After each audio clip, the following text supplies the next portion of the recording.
Former President Trump's legal team in Georgia has a new member as a state jury investigates for his alleged attempts to overturn the results of the 2020 election. Experts say the addition of Dwayne Thomas has serious implications on the investigation.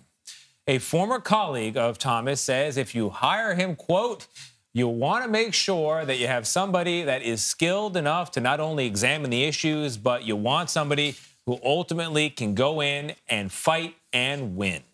We're joined now by CBS News investigative reporter Graham Cates, who details all of this and more in his CBS News article. So, wow, Dwayne Thomas sounds like a killer of sorts. Tell us more.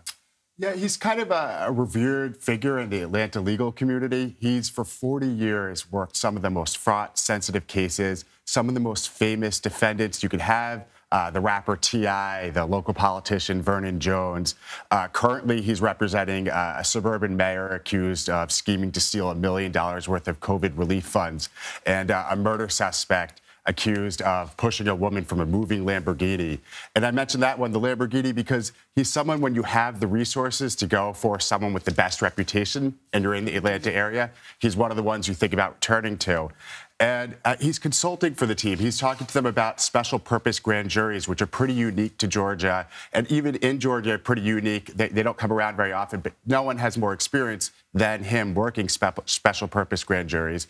And he even has, for decades, he's been mentoring lawyers and prosecutors in the area to the point where he has the ability to talk directly to District Attorney Fani Willis, and I've confirmed they have spoken to each other about this case. So, how serious is this getting? Because the district attorney in Atlanta recently asked the judge overseeing the case to file new documents under seal. Do we know why she would not want them to be seen by the public?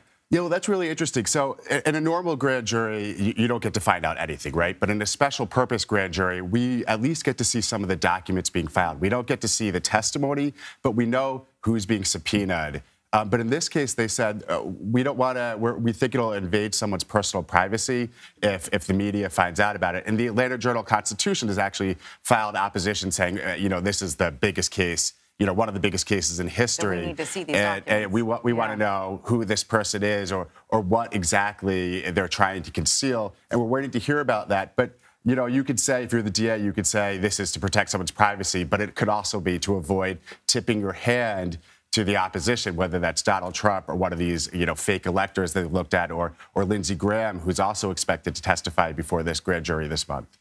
There are a lot of investigations that have swirled around the former president, even when he was president. So what makes this one stand out to you?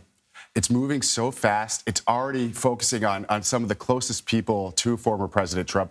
Tomorrow, Rudy Giuliani is scheduled to testify. We don't know for sure if he's going to actually show up, although, it's a pretty big thing if you don't show up at a grand jury when you're ordered to appear. But they're talking about going from, they really just started in late May going through these people, and now we're already kind of at the former president's doorstep. Any sign that he'll be called to testify as well?